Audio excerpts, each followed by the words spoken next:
Hi agriculture student, my name Vishnu Jaiswal. आप सभी का स्वागत है हमारे यूट्यूब चैनल पर एग्रीकल्चर बाय विष्णु जायसवाल पर।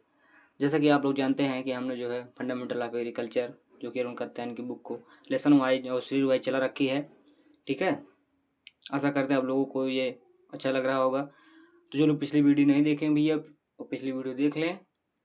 और कल जो है हमारा वाटर शेड मैनेजमेंट तक पूरा हुआ था। आज हम नेक्स्ट क्लास शुरू करते हैं। नेक्स्ट क्लास क्या है भैया, तो नेक्स्ट हेडिंग क्या है, शुरू करते हैं। नेक्स्ट हेडिंग है भैया क्षरण एवं मृदा संरक्षण, यानी कि इरोजन एंड सॉइल कंजर्वेशन। चलिए भैया जानते हैं क्या है। सबसे पहले हेडिंग है इरोजन क्या है। इरोजन यानी कि अपक्षय क्या है। कह रहा है कि भूमि के कणों को अपने स्थान से काटने तथा अन्यत्र बहा देने की को सामान्यतः भूमि क्षरण कहा जाता है। यानी कि भूमि को अपने स्थान से कटने छटने को ही अपक्षय यानी कि इरोजन कहा जाता है। यह दो प्रकार से होता है, प्राकृतिक व त्वरित। यानी कि एक प्राकृतिक होता है, एक मानवकृत होता है। ठीक भैया। प्राकृतिक भूक्षरण की क्रिया पृथ्वी के निर्माण के साथ साथ प्रारंभ हो गई थी। देखो भैया आज पूरी थ्योरी है, इसके लिए हमको केवल पढ़ना है और आप जो है अपने हिसाब से समझ लेना। ठीक भैया, क्योंकि आज जो है पूरी थ्योरी है। ठीक है। प्राकृतिक भूक्षरण की क्रिया पृथ्वी के निर्माण के साथ साथ प्रारंभ हुई है। मनुष्य ने अपनी आवश्यकताओं की पूर्ति के लिए वनों का दोहन शुरू कर दिया है। मनुष्य जो है, हम लोग जहाँ रह रहे हैं वहाँ के वनों को जंगलों को काट कर साफ कर दे रहे हैं। उत्तरोत्तर प्राकृतिक संतुलन बिगड़ने लगा है। फलस्वरूप त्वरित भूमिक्षरण होने लगा। यानी कि त्वरित माने मानवकृत जो है भूमिक्षरण शुरू होने लगा है। आगे क्या कह रहा है, आगे कह रहा है कि अनेक स्थानों में जिस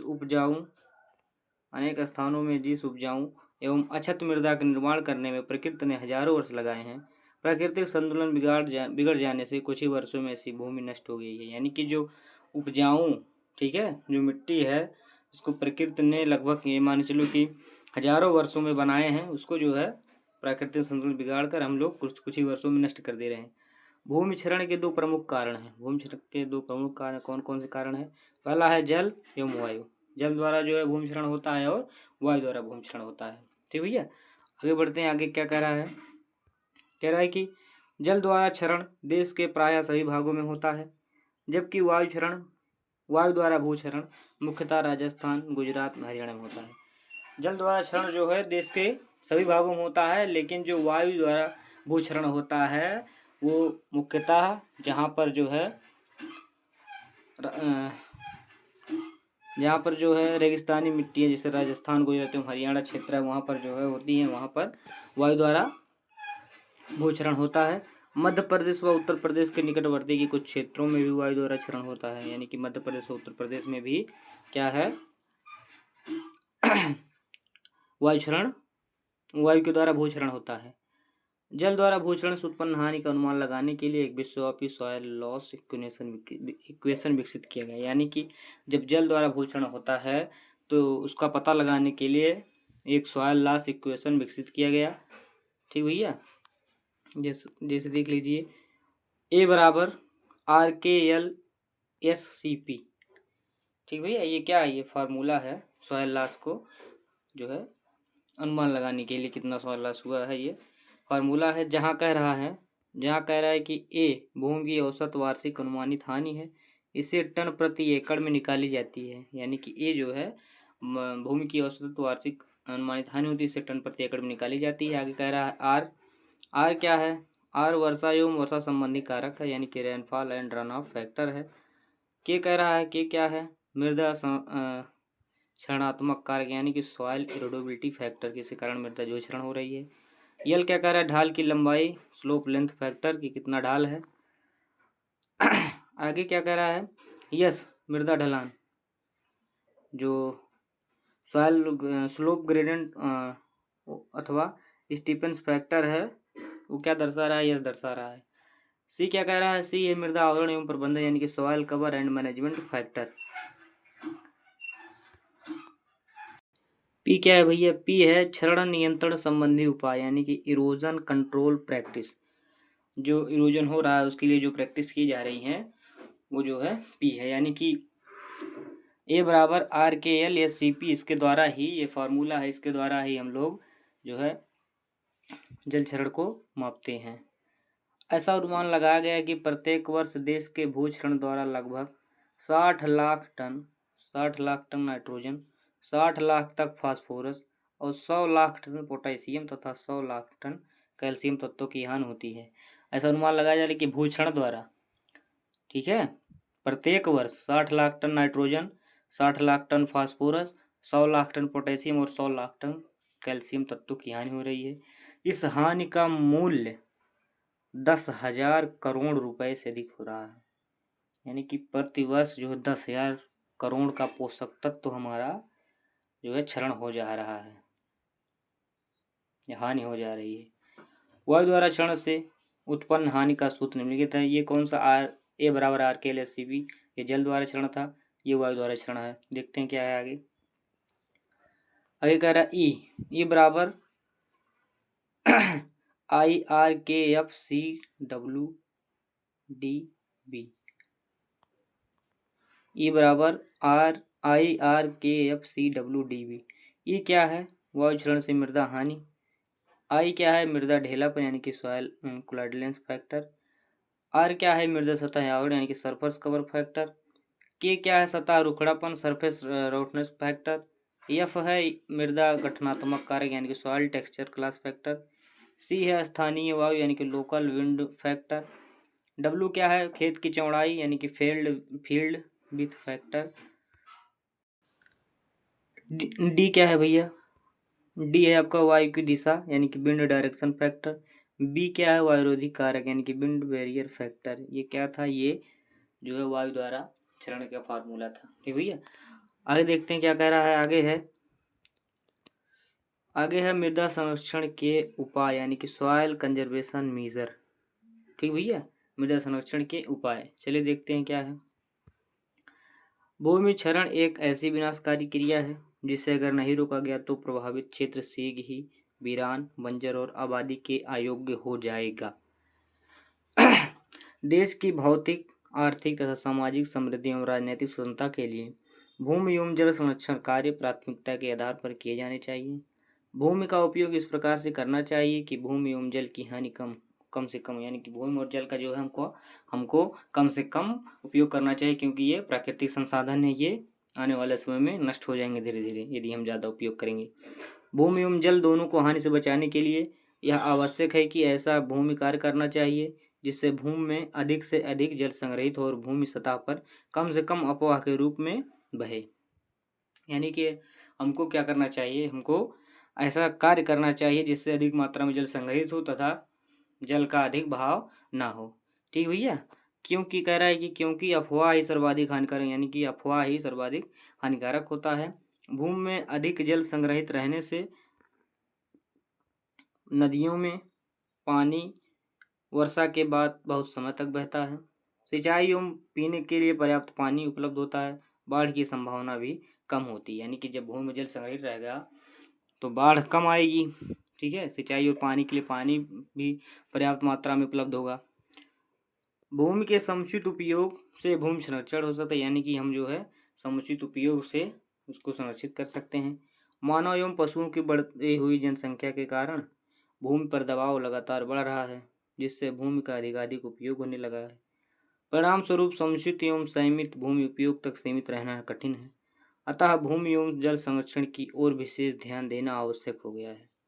ठीक भैया, आगे क्या कह रहा है कि मृदा संरक्षण के उपायों को हम मोटे तौर पर 2 वर्गों में रख सकते हैं, जिनमें से पहला है भूमि एवं जल की क्षमता के अनुसार पर फसल प्रबंध करें, दूसरा एग्रोनॉमिक एवं इंजीनियरिंग उपाय। ठीक भैया, चलिए आगे बढ़ते हैं। भूमि का उपयोग उसके गुणों को ध्यान में रखकर वैज्ञानिक विधि से करना चाहिए। भूमि का उपयोग मुख्यतः भूमि के गुण एवं जलवायु पर निर्भर करता है। भूमि के उपयोगों में कृषि, वन, चारागाह इत्यादि प्रमुख हैं। भूमि का उपयोग करते समय यह ध्यान रखना चाहिए कि उपयोग के फलस्वरूप भूमि की उत्पादकता एवं अन्य गुणों में ह्रास नहीं होना चाहिए। ठीक भैया, यहाँ तक समझ में आई? आगे बढ़ते हैं। उत्पादन क्षमता के आधार पर भूमि का वर्गीकरण सर्वप्रथम संयुक्त राज्य अमेरिका में प्रारंभ हुआ। यानी कि जो उत्पादन क्षमता है उसके आधार पर भूमि का वर्गीकरण सर्वप्रथम कहाँ शुरू हुआ? अमेरिका में प्रारंभ हुआ, तथा इसी प्रकार धीरे धीरे अन्य देशों में भी इस प्रकार का वर्गीकरण अपनाया जाने लगा। भारत में भी उत्पादन क्षमता के आधार पर भूमि का वर्गीकरण भूमि सर्वेक्षण के पश्चात किया जाने लगा है। जो संतुलित भूमि उपयोग निर्धारण की ओर एक महत्वपूर्ण कदम है। ठीक भैया, जो लैंड कैपेबिलिटी वर्गीकरण है वो सर्वप्रथम अमेरिका में अपनाया गया, धीरे धीरे सभी देशों में अपनाया जाने लगा और भारत में भी यह अपनाया जाने लगा। चलिए जानते हैं क्या है भूमि क्षमता वर्गीकरण यानी कि लैंड कैपेबिलिटी क्लासिफिकेशन। क्या है भैया? Land capability classification.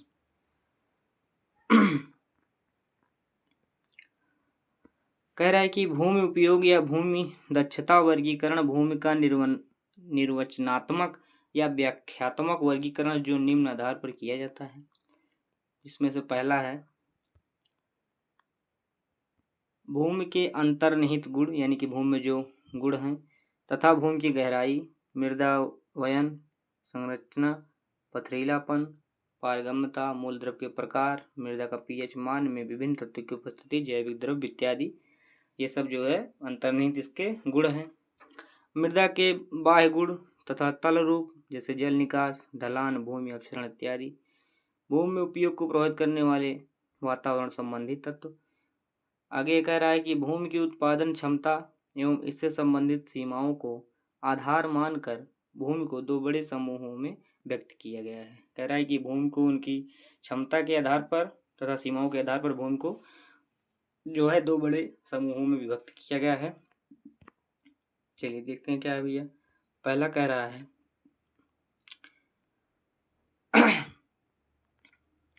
कृषि योग्य भूमि। कृषि योग्य भूमि बहुत बार क्वेश्चन पूछता है कि जो कृषि योग्य भूमि है वो कौन कौन से समूह में आती हैं जिस पर खेती की जाती है। कह रहा है कि ऐसी भूमि का उपयोग फसल उत्पादन में होता है। इसमें 4 समूह 1, 2, 3 व 4 विभक्त किया गया है। टोटल जो है 8 समूह हैं। इसमें से 4 पर जो है हम लोग खेती करते हैं जो क्रॉप प्रोडक्शन के लिए सही मानी जाती है। प्रथम समूह को छोड़कर अन्य 2, 3 और 4 समूह में फसल उत्पादन संबंधी कुछ सीमाएं पाई जाती हैं। यानी कि पहला जो है पहले में कोई सीमाएं नहीं पाई जाती हैं। दूसरा, तीसरा और चौथे में जो है कुछ सीमाएं पाई जाती हैं। इन्हीं सीमाओं के कारण 2, 3 तथा 4 समूह को उप समूह में विभक्त किया गया। यानी कि पहले में तो कुछ पाया नहीं जाता और जो 2, 3 और 4 में पाए जाते हैं उसके आधार पर इनको जो है समूह को दूसरे उप समूह में विभक्त किया गया। ये सीमाएं निम्नलिखित हैं। कौन कौन सीमाएं भैया? इरोजन यानी कि जल क्षरण व वायु क्षरण, इसे ई से प्रदर्शित करते हैं। दूसरा कह रहा है क्लाइमेट, सी, इसे सी से प्रदर्शित करते हैं जैसे जलवायु संबंधी सीमाएं। वाटर कैरेक्टरिस्टिक्स, उसको डब्ल्यू से प्रदर्शित करते हैं जिसमें से जल निकास, आर्द्रता संबंधी कठिनाइयाँ शामिल हैं। सॉयल, जिसको यस से प्रदर्शित करते हैं जिसमें भूमि की गहराई, कठोर सतह की उपस्थिति। और कह रहा है कि पोषक तत्वों का निम्न स्तर, पोषक तत्वों का निम्न स्तर इत्यादि। ठीक है, इसको जो है 4 उप समूह में बांटा गया है। उपरोक्त सीमाओं को अंग्रेजी के छोटे अक्षर से यथा ई, सी, डब्ल्यू तथा एस से प्रदर्शित करते हैं। ठीक भैया, आगे क्या कह रहा है? वो तक कृषि योग्य भूमि जो कि समूह जो थे 1, 2, 3, 4 समूह में हम जो कृषि योग्य कार्य कर सकते हैं। अगला है कृषि अयोग्य भूमि। क्या कह रहा है? कृषि अयोग्य भूमि। ठीक भैया, यह क्या कह रहा है? ऐसी भूमि फसलों उत्पादन हेतु योग्य नहीं होती, यानी कि इसमें जो है फसल उत्पादन क्रिया नहीं की जा सकती है, लेकिन इसका उपयोग वानिकी, चारागाह तथा वन्य प्रणाली प्रबंधन यानी कि वाइल्ड लाइफ मैनेजमेंट के लिए होता है। इसमें जो है हम वन उगा सकते हैं, चारागाह कर सकते हैं एवं वन्य प्रणाली संबंध यानी कि जंगली जानवरों का प्रबंध कर सकते हैं। ये सब कृषि अयोग्य भूमि के अंतर्गत आते हैं। इसमें इसे भी 4 समूह बांटा गया है, समूह 5, 6, 7 और 8। टोटल बताया नहीं थे कि 8 समूह है जिसमें से 4 पर कृषि होती है और 4 पर नॉन एग्रीकल्चर के लिए है जिस पर हम फॉरेस्ट्री, पास्चर या कि और वाइल्ड लाइफ मैनेजमेंट कर सकते हैं। कह रहा है कि इस प्रकार यूएस सॉइल कंजर्वेशन सर्विस के द्वारा यानी कि जो United state soil conservation service थी उसके द्वारा भूमि को कुल 8 समूह में बांटा गया है। इनमें से प्रारंभ के 3 समूह जैसे कि 1, 2, 3 फसलों उत्पादन हेतु प्रायः प्रयुक्त होते हैं। चौथा में थोड़ा सा दिक्कत होता है। मेन जो है वो 3 जो है फसल उत्पादन के लिए प्रयुक्त होते हैं। चलिए देखते हैं क्लास 1 क्या कह रहा है।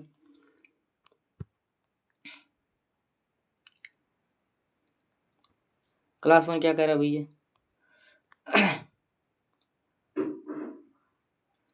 भूमि के उपयोग संबंधी सीमाएं लगभग नहीं के बराबर होती हैं।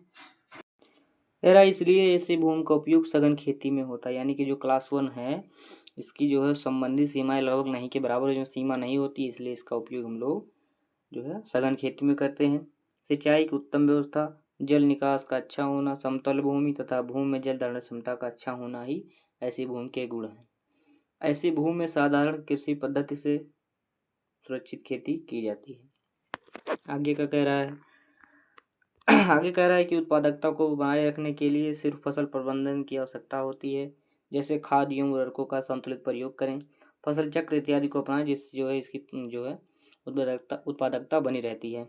क्लास 1 के उदाहरण है सिंधु घाटी का मैदान यानी कि इंडो गैंगेटिक प्लान्स का जलोढ़ मिट्टी यानी कि एलुवियल सॉयल। ठीक है, ये सब जो है क्लास 1 के उदाहरण है। ठीक भैया, आगे बढ़ते हैं। आगे क्या कह रहा है क्लास नंबर 2।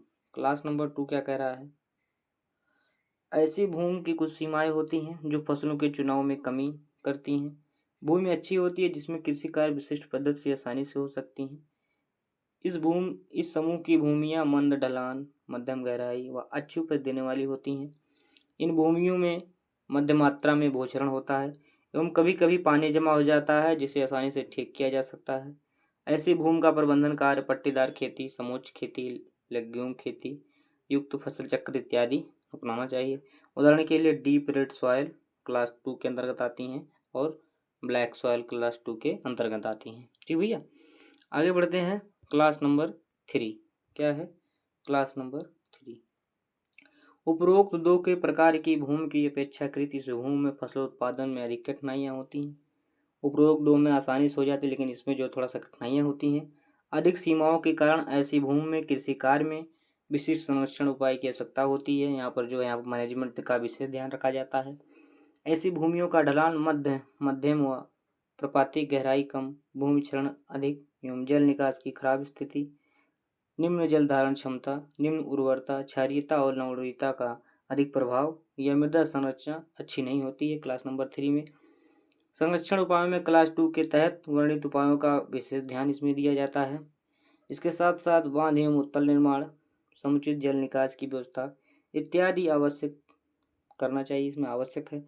उदाहरण के लिए शैडो रेड सॉयल तथा स्लाइटली सलाइन ब्लैक सॉयल, इसके उदाहरण है क्लास नंबर 3 के। ठीक भैया, आगे बढ़ते हैं। आगे क्या कह रहा है क्लास नंबर 4। क्लास नंबर 4 कह रहा है कि फसल उत्पादन संबंधी सीमाएं बहुत अधिक होती हैं। इसमें जो है सीमाएं बहुत अधिक होती हैं, इसलिए ऐसी भूमि का फसल उत्पादन में उपयोग कभी कभी होता है। ऐसी भूमि में कम दूरी वाले फसल यानी कि क्लोज ग्रोइंग क्रॉप्स उगाई जाती हैं। ऐसी भूमि चारा उत्पादन, पास्चर एंड हे के लिए अच्छी होती हैं। उदाहरण shadow soil, saline soil, alkaline soil.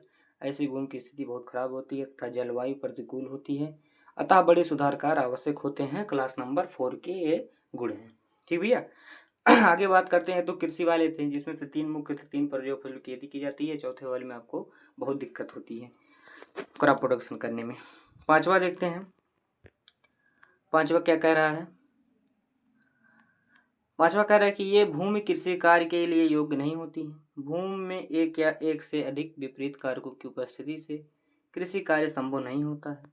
भूक्षरण की समस्या नहीं होती है, परंतु अधिक पथरीलापन एवं कम गहराई या जल निकास की खराब स्थिति या अन्य कारणों से कृषि कार्य करना उचित नहीं होता है। यहाँ पर ऐसी भूमि वानिकी, चारागाह इत्यादि के लिए मानी जाती है। उदाहरण के लिए एरिड सॉइल यानी कि शुष्क मृदा, रॉकी यानी कि चट्टानी मिट्टी और रोलिंग सॉइल, इसके क्लास नंबर 5 के उदाहरण हैं। ठीक भैया, आगे बढ़ते हैं। Class number 6। क्लास नंबर 6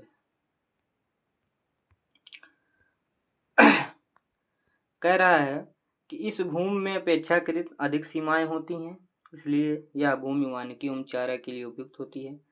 ये भूमि बहुत प्रपाती, अधिक भूक्षरण, उथली, शुष्क एवं अधिक आर्द्र एवं कृषि के लिए अयोग्य होती है। ऐसी भूमि में विशेषकर सुधार रोपण फसल यानी कि प्लांटेशन क्रॉप जैसे कि चाय, कॉफ़ी इत्यादि जो भूमि को आच्छादित रखती हैं लगाई जाती हैं। फिर भैया ये क्लास नंबर आपकी 6 थी। आगे बात करते हैं क्लास नंबर 7 के बारे में। यह भूमि बहुत प्रपाती, अपक्षरित, पथरीली, उबड़-खाबड़, शुष्क व दलदली एवं अन्य खराबियों वाली होती हैं। सावधानी पूर्वक उपयोग हो तो वानिकी एवं चारागाह विकास कार्य हो सकते हैं। यानी कि इसे जो है आप सावधानी पूर्वक उपयोग करते हैं तो इस पर जो है वानिकी एवं चारागाह विकास कार्य किए जा सकते हैं। आगे है भैया, आगे क्या है, क्लास नंबर क्या है 8। क्लास नंबर 8 क्या कह रहा है कि यह भूमि कृषि कार्य के लिए पूर्णतः अयोग्य है, परंतु आर्थिक दृष्टिकोण से यह वानिकी एवं चारागाह विकास कार्य के लिए सफल हो सकती है। लेकिन इस प्रकार की भूमि मुख्यतः वाइल्ड लाइफ यानी जंगली जानवरों के लिए, मनोरंजन के लिए तथा वाटर सेट प्रोटेक्शन की सुरक्षा के लिए रखी जाती है। इस प्रकार की भूमि के अंतर्गत दलदल, रेगिस्तान, बीहड़ तथा ऊंच नीच पहाड़ एवं अन्य बेकार एवं बंजर भूमि आती हैं क्लास नंबर 8 तक। ठीक भैया, तो ये आपके जो थे समूह थे कृषि योग्य भूमि की और कृषि अयोग्य भूमि की। पिछले 4 में आप जो है कृषि योग्य भूमि है और जो है बाकी 4 कृषि अयोग्य भूमि है। ठीक भैया, आगे कह रहा है आगे क्या हेडिंग है, आगे है आपका एग्रोनॉमिक मीजर यानी कि सस्यात्मक उपाय। कौन सा भैया, सस्यात्मक उपाय। कह रहा है कि वह भूमि जहाँ ढलान कम एवं भूषण ज़्यादा नहीं है, ऐसी भूमि में सस्यात्मक उपाय किए जाते हैं। भूमि एवं जल संरक्षण के दृष्टिकोण से कृषि क्षेत्रों के लिए निम्नलिखित कार्य आवश्यक माने जाते हैं। यानी कि एग्रोनॉमिक मेजर जो है निम्न प्रकार से किए जाते हैं। पहला क्या कह रहा है, पहला कह रहा है समोच्च जुताई यानी कि कंटूर कल्टीवेशन करिए। दूसरा है छादन कृषि यानी कि मल्चिंग का प्रयोग करिए। तीसरा है स्ट्रिप क्रॉपिंग करिए। समुचित फसल चक्र प्रयोग करिए। आवरण सस्य यानी कि कवर क्रॉप लगाइए। सेल्ट्रल बेल्ट एवं वायरोधी पट्टियाँ लगाइए। उचित जल निकास यानी कि प्रॉपर ड्रेनेज। आगे का कह रहा है, आगे कह रहा है कि इरिगेशन मैनेजमेंट यानी कि सिंचाई प्रबंधन और कार्बनिक पदार्थ का प्रयोग, यूज ऑफ ऑर्गेनिक मीजर। जो ये क्या थे, ये भैया थे इकोनॉमिक मीजर यानी कि ऐसे सस्यात्मक उपाय करके हम जो है भूक्षरण को बचा सकते हैं। चलिए पहला शुरू करते हैं, कंटूर कल्टीवेशन। क्या है भैया, कंटूर कल्टीवेशन। ढलान युक्त क्षेत्रों में कह रहा है कि ढलान युक्त क्षेत्रों में ऊपर से नीचे या ऊपर से नीचे या फिर नीचे से ऊपर की जुताई नहीं करनी चाहिए। समान ऊंचाई क्षेत्रों में जुताई कर कूड़ बनाना चाहिए।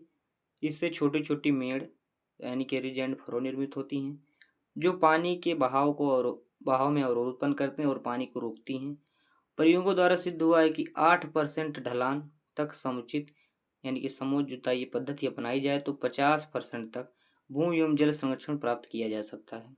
यानी कि यदि आप समोच्च जुताई करते हैं तो 8% ढलान तक समोच्च जुताई करने पर जो है 50% तक भूमि एवं जल संरक्षण को बचाया जा सकता है यानी कि प्राप्त किया जा सकता है। आगे क्या कह रहा है,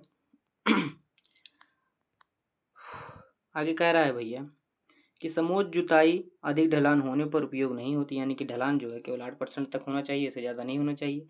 ऐसी जुताई शुष्क एवं आर्द्र दोनों क्षेत्रों में समान रूप से उपयोगी है।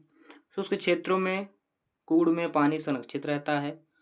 आर्द्र शुष्क क्षेत्रों में कूड़ के मेड़ों द्वारा भूमि का संरक्षण होता है। अतः ढलान युक्त क्षेत्रों में समोच्च जुताई करना अनिवार्य रूप से करना चाहिए। यानी कि जहाँ पर ढलान युक्त क्षेत्र होते हैं वहाँ पर कंटूर जो है कल्टीवेशन करना अनिवार्य होता है। ठीक भैया, आगे बात करते हैं दूसरा क्या है, दूसरा है आपका छादन कृषि यानी कि मल्चिंग। मल्चिंग क्या है भैया, कह रहा है कि मृदा सतह पर प्राकृतिक या कृत्रिम ढंग से डाला गया पादप अवशेष या अन्य पदार्थ मल्च के नाम से जाना जाता है। यानी कि मृदा को ढक देना ही मल्च कहलाता है, या चाहे वो पादप अवशेष हो यानी कि फसलों के अवशेष हो या फिर कोई जो है अन्य पदार्थ हो जिसके कारण मृदा जो है ढक दी जाए, वो मल्च कहलाता है। ऐसे तो मल्च का प्रयोग कई कारणों से होता है, लेकिन शुष्क क्षेत्रों में जल संरक्षण एवं भूक्षरण का नियंत्रण महत्वपूर्ण होता है। यानी कि इसका जो मल्च कई कारणों से हम प्रयोग करते हैं, लेकिन शुष्क क्षेत्रों में हम ओनली क्या करते हैं, जल संरक्षण और भू संरक्षण के लिए प्रयोग करते हैं। मल्च के रूप में प्रयुक्त होने वाले पदार्थ जैसे कि फसल अवशेष हैं, पत्तियाँ, खाद, भूसा, तना, डंठल और आगे क्या है, और प्लास्टिक फिल्में इत्यादि प्लास्टिक फिल्में इत्यादि। ठीक भैया। आगे कह रहा है कि छादन कृषि का प्रभाव, यानी कि इफेक्ट्स ऑफ मल्चिंग, जो मल्चिंग अपनाते हैं उसके प्रभाव क्या क्या हैं। पहला कह रहा है कि मल्चिंग मृदा जल को निम्न तरह प्रभावित करता है। पहला है उसमें ये है अपवाह नियंत्रित करके, यानी कि उसके बहाव को कम करता है। अंतः स्पंद यानी कि इन्फिल्ट्रेशन को बढ़ा देता है। वाष्पीकरण यानी कि चूसने की क्षमता जो है, इन्फिल्ट्रेशन में चूसने की क्षमता को बढ़ा देता है, जिससे पानी स्टोर होता है। वाष्पीकरण को घटा देता है और खरपतवार नियंत्रण कर देता है। ये क्या है, ये छादन कृषि का प्रभाव है। और दूसरा कह रहा है मृदा ताप को प्रभावित रखता है, जिसमें इसमें क्या है, यह विकिरण को रोकता है, यानी कि सूर्य से आने वाली प्रकाश को रोकता है। ताप प्रवाह एवं ट्रैपिंग करता है। वाष्पनात्मक ठंडा यानी कि वेपोरेशन कूलिंग प्रदान करता है। तीसरा है मृदा में पोषक तत्वों की उपलब्धता बढ़ाता है। उसमें से मृदा में कार्बनिक पदार्थ को जोड़ता है, भिन्नात्मक नाइट्रिफिकेशन करता है और खनिज घुलनशीलता करता है। आगे क्या है, चौथा है मृदा संरचना को उन्नत करता है। पांचवा है भूमि एवं जैविक पदार्थ को प्रभावित करता है, जिसमें से कार्बनिक पदार्थ का उपयोग करता है। सूक्ष्म जीवों एवं मृदा फौना की संख्या को बढ़ाता है। पादप जड़ का फैलाव करता है। और क्या कह रहा है कि यह मृदा क्षणात्मक गुण को प्रभावित करता है। वर्षा की बूंदें मिट्टी से सीधे नहीं टकराती हैं, और वर्षा में भूमि में वर्षा का पानी धीरे धीरे पहुंचता है, जिससे भूक्षरण कम होता है। यानी कि जब मल्चिंग की जाएगी तो जो है वर्षा की बूंदें डायरेक्ट पृथ्वी से नहीं टकराएंगी, डायरेक्ट भूमि से नहीं टकराएंगी, पहले मल्च पर गिरेंगी, इसके बाद धीरे धीरे करके सॉइल के अंदर जाती हैं। इस प्रकार तेज वायु द्वारा भी भूक्षरण को कम किया जा सकता है।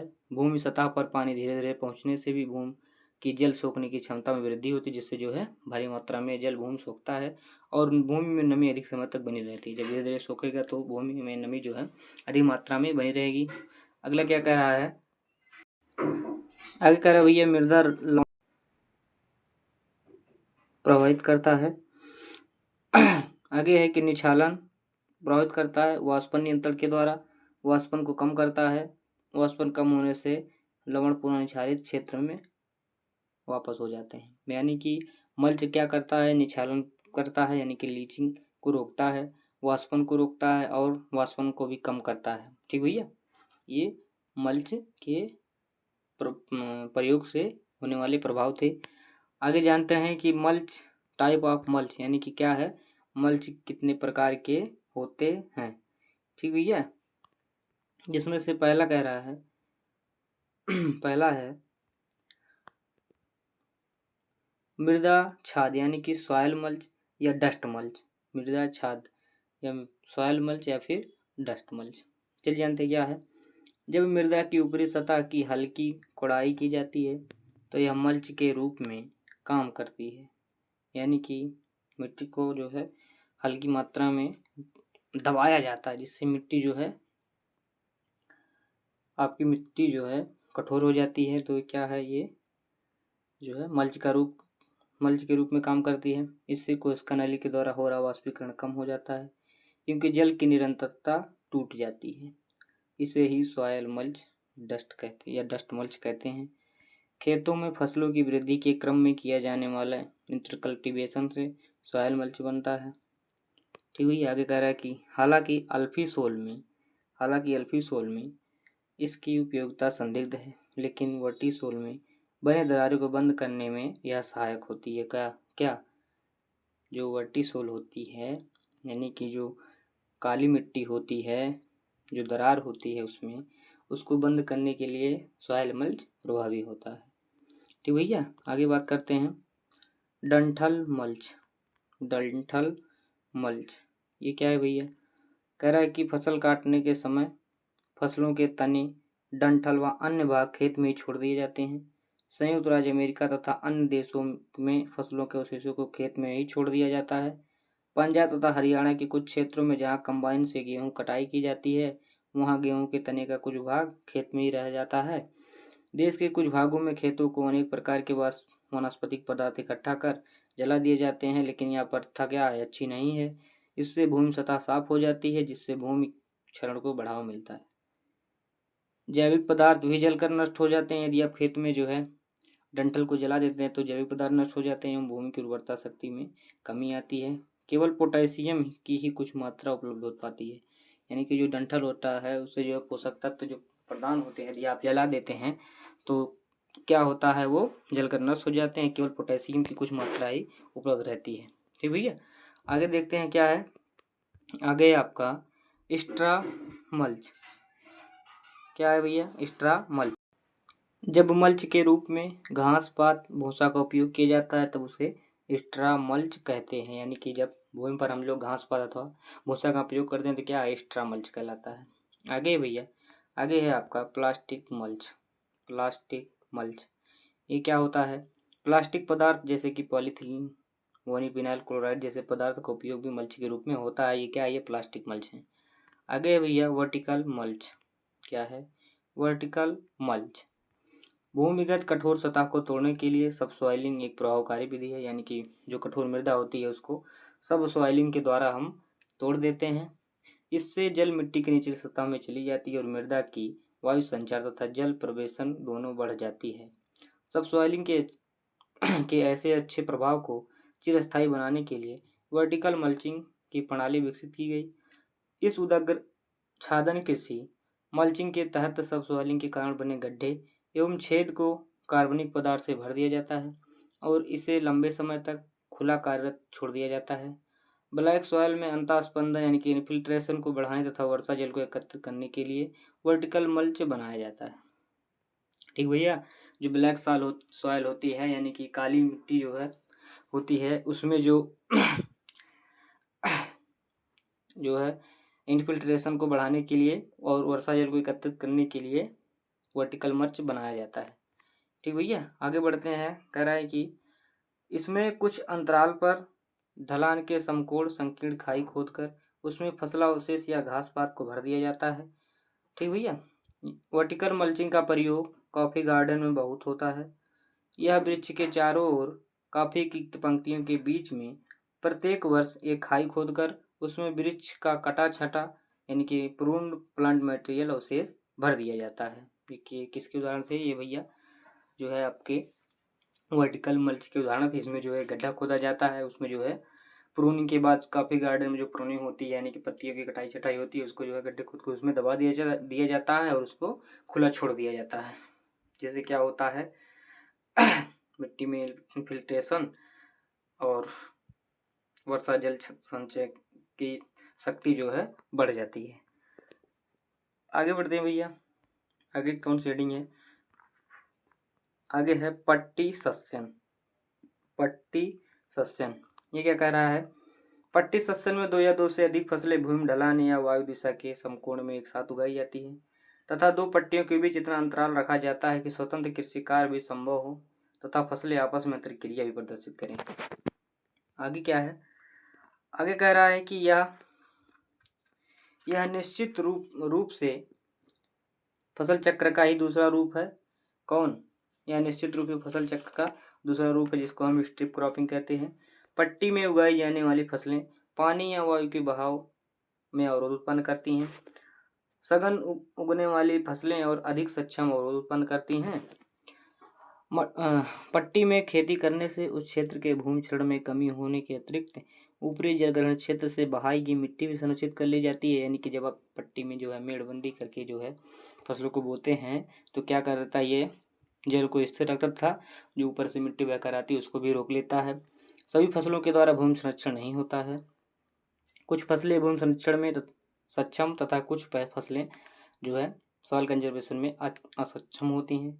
साधारणतया खाद्य फसलें तथा आर्थिक दृष्टिकोण से महत्वपूर्ण फसलें भूमि संरक्षण में सक्षम नहीं होती हैं। पट्टी सस्यन में भूमि संरक्षण करने में सक्षम तथा असक्षम दोनों प्रकार की फसलों को पट्टी में ढलान के समकोण उगाते हैं। पट्टी सस्यन 4 प्रकार से की जाती है। ठीक भैया, जो स्ट्रिप जो है आपका स्ट्रिप जो है क्रॉपिंग किया जाता है वो 4 प्रकार से किया जाता है, जिसमें से पहला है समोच्च पट्टी सस्यन। समोच्च पट्टी सस्यन यानी कि कंटूर स्ट्रिप क्रॉपिंग। चलिए देखते हैं क्या है भैया। करा है कि इसमें भू संरक्षण करने में सक्षम तथा असक्षम दोनों प्रकार की फसलों की पट्टियां ढलान के समकोण तथा समोच्च रेखाओं पर लगाई जाती हैं। यहाँ कंटूर को ध्यान में रखा जाता है, यानी कि यहाँ पर जो है कंटूर समोच्च जो है पट्टी को ध्यान में रखकर उसके समकोण में फसलों को लगाया जाता है। आगे का कह रहा है खेत पट्टी सस्यन। खेत पट्टी सस्यन यानी कि फील्ड स्ट्रिप क्रॉपिंग। ये क्या कह रहा है? भूमि संरक्षण सक्षम कृषि फसल सामान्य ढलान के समकोण में लगभग समांतर पट्टियों में लगाई जाती हैं। यह आवश्यक नहीं होता है कि पट्टियां समोच्च रेखा में लगाई जाएं, कुछ इधर उधर भी हो सकता है। यहाँ भूमि ढलान को ध्यान में रखा जाता है। जो फील्ड स्ट्रिप क्रॉपिंग, इसमें जो है भूमि की ढलान को ध्यान में रखते हैं। ऐसा सस्यन क्रमिक ढलान वाले क्षेत्रों तथा अधिक इन्फिल्ट्रेशन वाले क्षेत्रों में अपनाई जाती है। खेती पट्टी सस्यन जो है जहाँ पर ढलान होती है तथा जहाँ पर अधिक इन्फिल्ट्रेशन होता है वहाँ पर अपनाई जाती है। आगे क्या है? तीसरा है भैया वायु पट्टी सस्यन यानी कि विंड स्ट्रिपिंग क्रॉपिंग। वायु पट्टी सस्यन यानी कि विंड स्ट्रिप क्रॉपिंग क्या है? इसमें फसलों की कह रहा है कि इसमें फसलों की पट्टियां वायु के सामान्य दिशा के समकोण में लगाई जाती हैं। एक पंक्ति में लंबे फसलें जैसे कि ज्वार मक्का इत्यादि तथा दूसरे पंक्ति में छोटी फसलों को बारी बारी सीधे लंबे व अपेक्षाकृत पतले पट्टियों में उगाई जाती है। यानी कि जो विंड स्ट्रिप क्रॉपिंग होती है यानी कि वायु पट्टी सस्यन होती है, इनमें सबसे पहले लंबे पौधे लगाए जाते हैं जैसे कि ज्वार मक्का, उसके बाद दूसरे पंक्ति में छोटे फसलों को लगाया जाता है। यह समोच्च को ध्यान में ना रखकर वायु की सामान्य दिशा को ध्यान में रखा जाता है। यह जो है समोच्च यानी कि ढलान को ध्यान में नहीं रखकर बल्कि वायु के दिशा को ध्यान में रखकर लगाया जाता है। इस सस्यन का मुख्य उद्देश्य जल संरक्षण के बजाय वायु संरक्षण को रोकना, यानी कि जो विंड स्ट्रिप क्रॉपिंग है यह जल संरक्षण नहीं बल्कि वायु संरक्षण को रोकती है। ठीक भैया, आगे बढ़ते हैं। चौथा क्या है? प्रत्यारोध पट्टी सस्यन जैसे कि buffer strip cropping. Buffer strip cropping इसमें क्या होता है? इसमें ढलान के समकोण घास से आच्छादित पट्टी अस्थायी या कुछ वर्षों के लिए अस्थायी तौर पर छोड़ दी जाती है। भूमि संरक्षण के में सक्षम फसलें साधारणतया सघन उगने वाली होती हैं। फलीदार एवं घास प्रजातियां भूमि संरक्षण में सक्षम मानी जाती हैं। जल क्षरण प्रतिरोधी फसलों का क्षेत्र बड़ा, जड़ें विकसित तथा मिट्टी को बांधकर रखने वाली होती हैं। अधिक तेज वर्षा वाले स्थानों में फसल अधिक सस्यन तथा चौड़ी पट्टी में लगानी चाहिए। पट्टी सस्यन की उपयोगिता का प्रभाव मुख्यतः पट्टी की चौड़ाई पर निर्भर करती है। महाराष्ट्र में किए गए प्रयोगों से स्पष्ट हुआ है कि 3% ढलान में भूमि संरक्षण में असक्षम फसलों की पट्टी की चौड़ाई 8 मीटर तथा 24 मीटर के लगभग हो सकती है। यानी कि कह रहा है कि संपूर्ण खेत को 4 वर्षों में पट्टियों को आपस में फेरबदल कर दिया जाना चाहिए। ठीक है भैया, कह रहा है कि यहाँ पर जो है आप यदि बफर स्ट्रिप क्रॉपिंग अपनाते हैं तो उसमें जो है 3% ढलान भूमि पर किया जाना चाहिए तथा 4 वर्ष में पट्टियों को आपस में फेरबदल कर देना चाहिए। पट्टी सस्यन यदि उत्तल निर्माण में किया जाता है तो यह अधिक प्रभावी होता है। कहने का मतलब यदि आप उत्तल निर्माण में करते हैं तो जो है यह अधिक प्रभावी रहता है। ठीक भैया, तो आपका जो है जो ये स्ट्रिप क्रॉपिंग थी वो कंप्लीट हो गई है। आगे की क्लास भैया नेक्स्ट वीडियो में करेंगे। अभी जो है इसमें बचा है भैया इसमें प्रॉपर क्रॉप रोटेशन बचा है, कवर क्रॉप बचा है। ठीक भैया, और मैकेनिकल मेजर्स बचे हैं। ठीक है, तो नेक्स्ट वीडियो में नेक्स्ट क्लास होगी। तब तक के लिए आप सभी को धन्यवाद।